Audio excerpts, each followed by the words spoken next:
استراتيجية المغرب ضد الأعداء. الردع الذكي والتصنيع المحلي.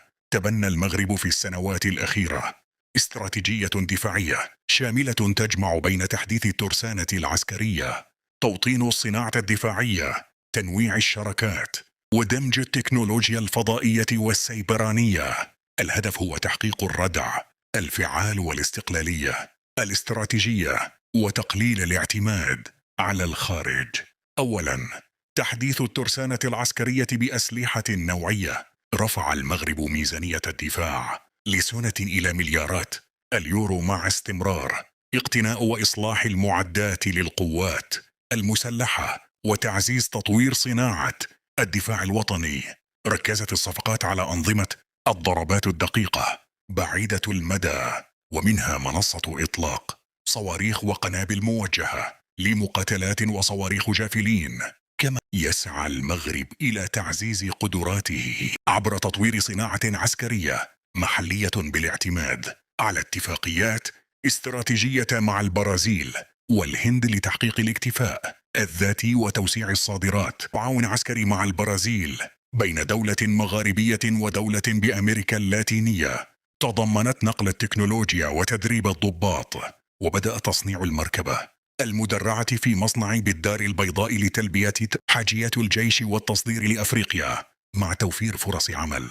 كما عزز شراكته مع مجموعة تاتا الهندية لتوريد شاحنات المقاومة للظروف القاسية، وافتتح مصنعا للمدرعات في برشيد.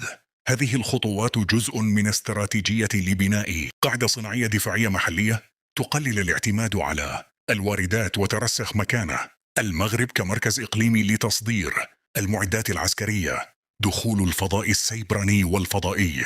اتجه المغرب نحو الاستثمار في تكنولوجيا الدفاعات الفضائية لأسباب اقتصادية وعسكرية، ولتكون له قدرات إنترنت هجومية ودفاعية، بعد أن أصبح الفضاء الإلكتروني ساحة لجمع المعلومات الاستخباراتية وحماية المرافق الحيوية.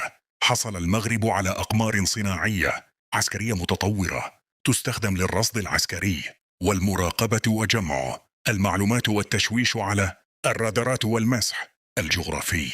كما أطلقت جامعة محمد الخامس في أغسطس قمرين نانومترين لتحديد ضوء مواقع الطائرات والسفن وجمع البيانات من المحطات الأرضية، إضافة إلى صواريخ جافلين.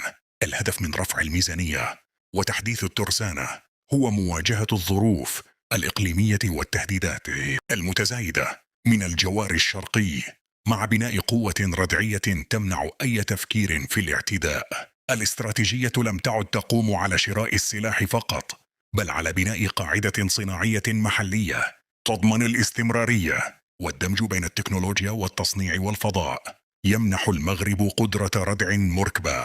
هذه السياسة وضعت القوات المسلحة الملكية في المقدمة التكنولوجية دفاعيا وهجوميا.